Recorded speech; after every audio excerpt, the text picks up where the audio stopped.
Hello everyone, সবাই কেমন আছেন? আশা করি সবাই ভালো আছেন, সুস্থ আছেন। আমার সামনে দেখছেন একটা ভ্যানের চার্জার 48 ভোল্টের। এই ভ্যানের চার্জারে কিন্তু বিভিন্ন ধরনের সমস্যা হয়ে থাকে। তার ভিতরে অন্যতম একটা সমস্যা হচ্ছে চার্জ হয়, আলো জ্বলে কিন্তু ফ্যান করে না।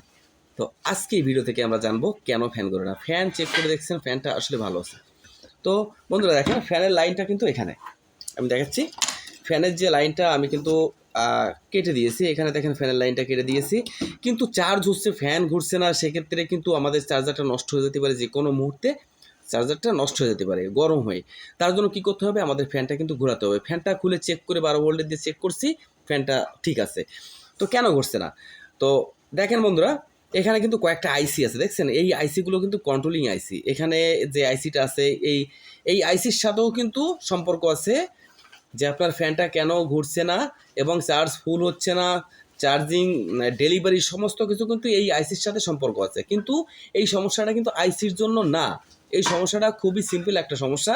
এটা কিন্তু আপনি বাসা বাড়িতে ঠিক করতে পারবেন, কোনো টেকনিশিয়ানের প্রয়োজন নাই। দেখেন বন্ধুরা, এখানে কিন্তু একটা ট্রানজিস্টর আছে, আমি দেখাচ্ছি 8050। এখানে দেখেন ছোট্ট আকৃতির একটা ট্রানজিস্টর আছে 8050।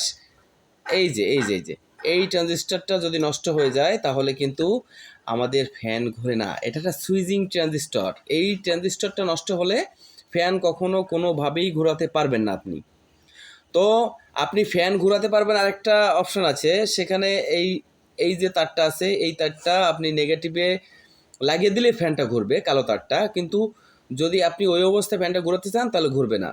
এর জন্য কিন্তু আপনাকে এই 8050 ট্রানজিস্টারটা বদলে দিতে হবে, তাহলে কিন্তু আপনি ফ্যানটা ঘোরাতে পারবেন আগের মতো। যখন চার্জ হবে তখনই ফ্যানটা ঘোরা শুরু করে দেবে। আর যখন চার্জ ফুল হয়ে যাবে তখন কিন্তু আইসির থেকে একটা পালস যাবে, পালস গেলে কিন্তু সুইচিংটা অফ করে দেবে, তখন ফ্যানটা বন্ধ হয়ে যাবে। তো বন্ধুরা, ভিডিওটা আজ এই পর্যন্ত। যদি ভালো লাগে চ্যানেলটা সাবস্ক্রাইব করবেন, ভিডিওটা শেয়ার করবেন, সবাইকে দেখার সুযোগ করে দেবেন।